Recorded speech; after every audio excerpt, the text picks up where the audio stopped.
সন্ধ্যাবেলা? যখন সকালবেলা ঠাকুরের পূজার জন্য আমরা পুষ্প চয়ন করতে যাই, মায়েরা একটু কথাটা ধ্যান দিয়ে শুনবেন। একটা গাছের যে পুষ্পটা গাছটার অগ্রভাগে প্রস্ফুটিত হয়, ওই ফুলটাই কিন্তু আমার ঠাকুরের পূজায় লাগে। আর যে ফুলটা আড়ালে ফোটে বাবা, দরকার একটু অন্তর দিয়ে বাবা, ওই ফুলটা কিন্তু আমার ঠাকুরের পূজায় লাগে না। লাগে বাবা? আজকে একটু আগে যে কথাটা বললাম যে আপনারা ধন্য, কারণ এখানে আমার পাগল আবির্ভূত হয়েছে। তাহলে মায়েরা, আজকে যে দিনটা, আজকে গান শোনার মতো সৌভাগ্য হয়েছে তাই আসতে পেরেছে। আগামী দিন তো এই হরি কথা কৃষ্ণ কথা নাও শুনতে পারে, সেই শরীরে সেই শক্তি নাও থাকতে পারে। তাহলে যে দিনটা চলে যায় মানো, ওই দিনটা আর ফিরে আসে না। তাই অনুরোধ করব, এই জগতে ভক্তরাও একটা পুষ্প, নাম হচ্ছে ভক্ত পুষ্প, যেন আমার দয়াল দীনবন্ধুর চরণে এই দেহ পুষ্পটা লাগে। তাই মায়ের আমার কথা লবে নমা, এত দূরে বসে কেন গান শুনবে? মনের কথা খুলে কই, আমি তো আপনাদের কোলের ছেলে হই। আজকে বিচরণ পাগলের এলাকায় তার জন্মভূমিতে মায়েরা যদি দূরে বসে থাকে, আমি যখন তো বাহু তুললাম, মায়েরা একটু উলুধ্বনি দিলেন না, তাহলে পাগলের অপমান করা হয় না? দেখেন, আমরা কাউকে প্রণাম করতে গেলে মনে মনে অন্তরে ভাবি, এই উঁচু মাথা কেন নিচু করবো? কিন্তু বাবা, যেদিন এই উঁচু মাথাটা আর উঁচু হবে না, দেখবেন পিছন থেকে ঘাট ধরে একজন আর উঁচু করতে হবে। কেন উঁচু করো? তাই মায়েরা, আপনি আমার কথা লবেন, যার একটা অঙ্গ নেই সে অঙ্গ হারানোর ব্যথা পাবে, কিন্তু যে দেখুন ভগবান আপনাকে ভালোই রেখেছে। আপনি এমন কোন ব্যক্তি এতটাই অসুস্থ না যে চেয়ারে না বসলে আজকে দেখেন রাধারানী আর রুক্মিণী, রুক্মিণী ঐশ্বর্যের ঘরের দেবী আর রাধারানী মাধুর্যের দেশে, এই জন্য রাধারানী ধুলাই করে দেয়।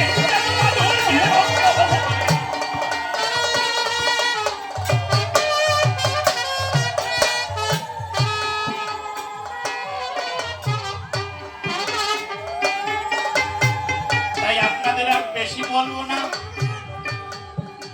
একবারিতে পিঠা ভাজতেছে কাকা,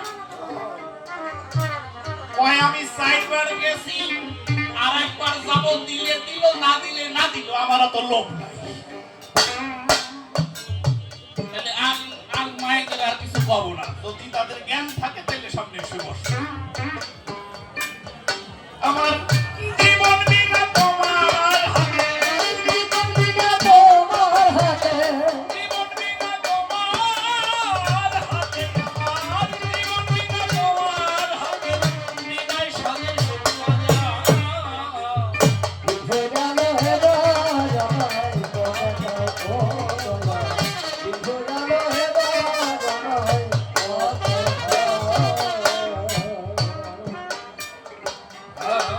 এই দেশে আকাশ আলো, মন্দ ভালো সাদা কালো, কিছু তোলা না ভালো, সকলই ভুলা, সকলই ভুলা।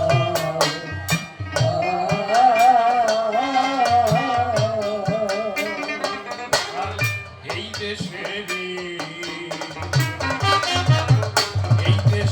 আকাশ আলো, মন্দ ভালো সাদা কালো, কিছু তোলা না ভালো, সকলই ভুলা।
বিশ্বপতি, তুমি অগতির গতি, আমি অতি মূঢ়মতি, তুমি দুর্গতি নাশন। তুমি তো সৃষ্টি লয়, তুমি জয় পরাজয়, তুমি নিরাশ্রয় আসন। জানি তব কৃপা বলে, বোবায় বেদ বাক্য বলে, তুমি সবলে দুর্বলে এক আধারে রাখো। গ্রীষ্ম আর বর্ষাতে প্রিয় ভাবি, সাথে সাথে তুমি আগে পিছে থাকো। তোমার মায়ায় তোমায় ভুলি, বলির সাথে বলা বলি, সাবলীল ধারা। তোমার ইচ্ছায় সবই হয়, গাড়ি বাড়ি হস্তি হয়, জীবির বৃত্তের ভাগি রয়, তবু আত্মহারা। প্রভু তোমায় পুজিতে কুলাই না মোরে পুজিতে, তাই পারি না বুঝিতে খুঁজিতে সংসারে। কবে তোমার পাবো ভাব, রবে না যাবে অভাব, শান্ত শিষ্ট হয়ে স্বভাব নাসিব অশানী। দগ্ধ চিত্ত হবে মুক্ত, তোমার ভাবে হয়ে যুক্ত, আসক্ত হব নামেই। ভুলিয়া সব সুখ দুঃখ সারতে হয়ে পরাণ মুখ, মনপ্রাণ হবে উৎসুক পেতে পরিণামে। কবে কবে হবে সেই শুভ দিন, রবনা প্রকৃতির অধীন, মুক্ত করে সংশয় দিন। হীনতা নাশিবেই সে আশায় রয়েছি বসি, নাশ করিয়া সকল বসি, করে লয়ে করাল অসি, যেদিন তুমি তরাতে আসি। বন্দনার ভাব করে ক্ষান্ত, কাব্যদ্বন্দ্বের যে বৃত্তান্ত, চূড়ান্ত সিদ্ধান্ত জানিবারে, কল্পনার বিপক্ষেতে দাঁড়িয়ে সভ্য সমাজে কয়েকটা প্রশ্ন করব আজ তারে।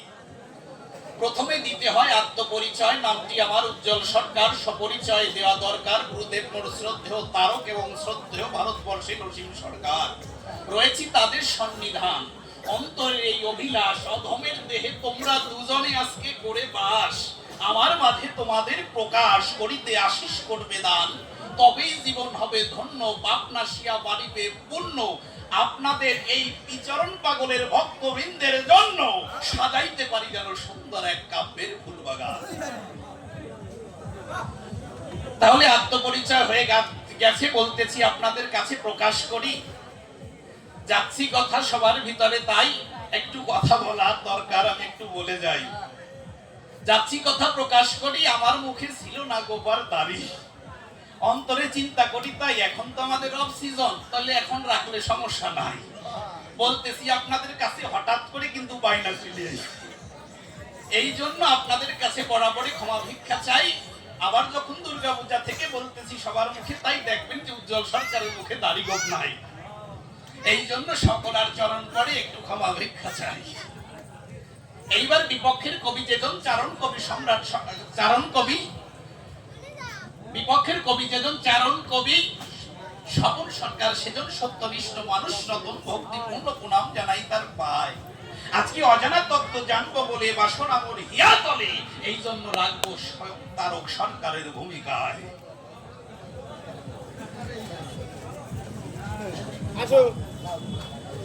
তাহলে যে কথা বলতে গেছি জানাই আপনাদের কাছাকাছি, তাই কারণ এই 2 বছর ধরে সম্রাট সরকারের সঙ্গে তো খাই, এই জন্য ওনার নাম চলে আসে। বলতেছি আপনাদের ভালোবাসে, মনের কথা খুলে কই, আমি আপনাদের দূরের কেহ নই। এইদিকে এখানে কিন্তু অনেক সরকার চলে আছে, কি বলবো আপনাদের কাছে, কথা মিথ্যা নয়। দীপঙ্কর সরকার মহাশয় সেও বিদ্যমান আছে। বলতেছি আপনাদের কাছে, সে আপনাদের এলাকার ছেলে। যাচ্ছি কথা প্রকাশ করি, তাই সম্পর্কে উনি আমার সিনিয়র, এই জন্য কাকা তোমার চরণেও প্রণাম জানাই। তাহলে পালা নির্ধারণ হয়ে গেছে, বলতেছি আপনাদের কাছে দিতে চাই সেই বার্তা। একদিকে থাকবে স্বয়ং তারক কর্তা, আর পদ্মার ওই পারে কথা মিথ্যা নয়, একজন হরিয়াচার্য হয়। এই হরিয়াচার্য হবেন না কেউ আচার্য, আর তারক সরকার সম্পর্কে 2 জন দাদা ভাই হয়। কিরকম, যখন তাদের অন্তরের মধ্যে ভালোবাসার এক মাখামাখি, একে অপরকে দাদা বলে ডাকাডাকি চিন্তা করে, তাই তারক সরকারের যারা শিষ্য ছিল, কথা খুলে বলা ভালো, যখন পদ্মার ওই পারে যায় শিষ্যরা অন্তরে ভাবে, তাই যদি আমরা জ্যাঠার কাছে যাই, মনে আছে ভাবো, তাহলে জ্যাঠা মশাইয়ের কাছে হরিয়াচার্যের কাছে গেলে পরে সুখ শান্তিতে অনায়াসে থাকতে পারবো। এই কথা চিন্তা করে শিষ্য যারা থাকে, বলতেছি সবার বাকে, তাই অর্থাৎ পদ্মার ওই পারে গেলে, হরিয়াচার্যের কাছে গেলে তারা সুখ পায় ভাই। আর হরিয়াচার্যের শিষ্য যারা ছিল, কথা খুলে বলা ভালো, তাই যখন পদ্মার এই পারে আসে, তারাও অন্তরে জ্যাঠামণিকে ভালোবাসে, চিন্তা করে, তাই যদি তারক সরকার জ্যাঠামণির কাছে যাই, মনে আছে ভাবো, তাহলে আমরা একটু আনন্দে থাকতে পারবো। তাহলে চিন্তা করেন 2 জনের মধ্যে কত ভালোবাসার মাখামাখি রয়। সম্পর্কে তারক সরকার হরিয়াচার্যের বয়সে একটু বড় হয়, তাই চিন্তা করলাম, তাই উজ্জ্বল নাম ত্যাগ করে মনপ্রাণ এক করে মনে আছে ভাবো আমি এইবার হরি আচার্যের ভূমিকায় যাব। দেখেন অন্তরে চিন্তা করে তাই তার ভূমিকায় গিয়ে দেখেন আমরা কিন্তু দুইজন দুই পক্ষে গাই, দুইটা ভূমিকা চয়ন করি, যাচ্ছি কথা প্রকাশ করি। একটা করতে হয় একটা পালার অভিনয়, একটা লোকের অভিনয়, তাই না বাবা? অভিনয় মানে কি আসল নয়, কথা নয় অসঙ্গত, কিন্তু আসলের মতো মিথ্যা বলতেছি নয়। যেমন একটা চিন্তা করেন যে ফটোকপি হয়, অনেক সময় মূল কপি না হলেও পরে চিন্তা করেন অন্তরে ফটোকপি দিয়ে কাজ চালানো যায় না, কথা নয় অসঙ্গত। আজকে হরি আচার্যের ফটোকপির মতো হই, মনের কথা খুলে কই মনে আছে ভাবো, যদি ভক্তের আশীর্বাদ পাবো তাহলে সেই আশীর্বাদ নিয়ে সেই ভূমিকাতে এইবার যাব। আমার কিন্তু জ্ঞান শক্তি ভক্তি অন্তরে কিছু নাই, আপনাদের আশীর্বাদের ফলে দাঁড়িয়ে সভা তলে যাচ্ছি কথা প্রকাশ করি। আমি এইবার উজ্জ্বল নাম ত্যাগ করি, মনপ্রাণ এক করি, এইবার হরি আচার্যের ভূমিকায় দাঁড়াই। আর বিপক্ষে স্বপন সরকার যেজন আছে বলতেছি আপনাদের কাছে, মনের কথা খুলে বলে যাই, তাকে তারক সরকার করে অজানা তত্ত্ব জানবার করে কয়েকটা প্রশ্ন দিয়ে যায়। বাবা আমার কথা বুঝতে কারো সমস্যা হচ্ছে না তো? দেখেন বলতেছি কথা সুকৌশলে। আমরা যে জায়গারই যে ছেলে মনের কথা খুলে কই, যত বড় শিক্ষিত হই তাহলে আঞ্চলিক ভাব কিন্তু চলেই আসে, তাই না? তাহলে আমি কিন্তু পিরোজপুরের লোক, পিরোজপুরে আমার বাড়ি, যাচ্ছি কথা প্রকাশ করি, তাই আঞ্চলিক ভাষা একটু আসতে পারে, এই জন্য আরো একটু ক্ষমা ভিক্ষা চাই। তাহলে মনের কথা খুলে বলে কি বলতেছি সভাতলে আপনারা বিজ্ঞ দলে শ্রবণ করেন, তাই আমি কিন্তু এখন আর উজ্জ্বল সরকার নাই। আমি হরি আচার্য নাম ধরে দাঁড়াইলাম সভা পরে, বিপক্ষে আমার তারক কর্তা রয়, অজানা তত্ত্ব জানবো বলে বাসনা মোর হিয়া তলে, এই জন্য কয়েকটা মাত্র জিজ্ঞাসা করতে হয়। দেখেন অন্তরে চিন্তা করি কি বলবো সবার ভিতরে, তাই এই হরিলীলামৃত গঠন করে কি বলবো সবার ভিতরে আমি একটু অবাক হয়ে যাই। দেখেন নারী নিয়ে নাকি হয় ব্রহ্মচারী, কি বলবো সভা করি, আমি তো দেখি না ব্রহ্ম হয় শুধু ব্রহ্মের আচারী। নারী নিয়ে কি ব্রহ্মচারী হওয়া যায় বাবা? লয়ে নিজ নারী ব্রহ্মচারী সচ্চরিত্র রবে, পরপতি পর সতী স্পর্শ না করিবে, তুমি না ডাকিলে হরি তোমারে ডাকিবে। তুমি না ডাকিলে হরি তোমারে ডাকিবে। হরিচাঁদ ঠাকুরে কি দায় ঠাকা পড়েছি নাকি তারে না ডাকলে উনি ডাকবে? আমি ভালো বুঝতে পারি নাই নারী নিয়ে কি করে ব্রহ্মচারী। ব্রহ্মচারী কাকে বলে? যারা নারী গ্রহণ করে নাই কোনো কালে। দেখেন একটু বিজ্ঞ দলে চিন্তা করেন, তাই আমরা লোকনাথ ব্রহ্মচারী তাকে অনেকেই চিনি সবাই, তাই না বাবা? তাহলে ব্রহ্মচারী কি? যারা এই জগতে নারী গ্রহণ করে নাই, ধরা তলে আছেন যারা অভিজ্ঞ তলে, দেখেন তাকেই কিন্তু ব্রহ্মচারী বলে। এই জন্য এক্সাম্পল দিয়ে গেলাম, তাই যে লোকনাথ ব্রহ্মচারীর কথা জানেন শত বিজ্ঞ শ্রোতা, তা কিন্তু তিনি কিন্তু কখনো নারী গ্রহণ করে নাই।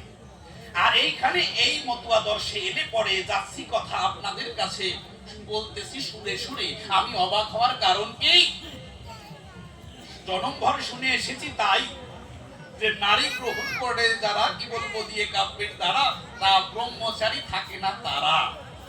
তাহলে এই মতুয়াদর্শের ভিন্ন চিত্র দেখতে পাই এখানে। হরিলীলামৃতে লিখলেন এই আমার তারক গোসাই, লয়ে নিজ নারী ব্রহ্মচারী সচ্চরিত্র রবে, পরপতি পর সতী কভুনা স্পর্শিবে, তুমি না ডাকিলে হরি তোমারে ডাকিবে। দেখেন মনে যাচ্ছি কথা প্রকাশ করে, এই মনে করেন আমার হাতে বলতেছি সবার সাক্ষাতে তেঁতুল আছে। তেঁতুল চেনেন? তেঁতুল চেনেন বাবা? পরে সুহাজারে কয় সুহা।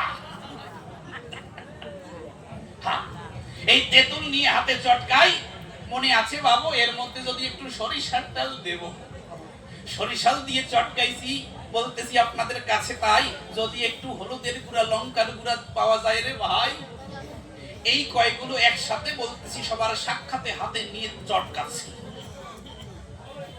এরপরে এর ভিতরে একটু লবণ দিয়েছি বাবা, আর একটু ভালো স্বাদ হয়েছে না আমার?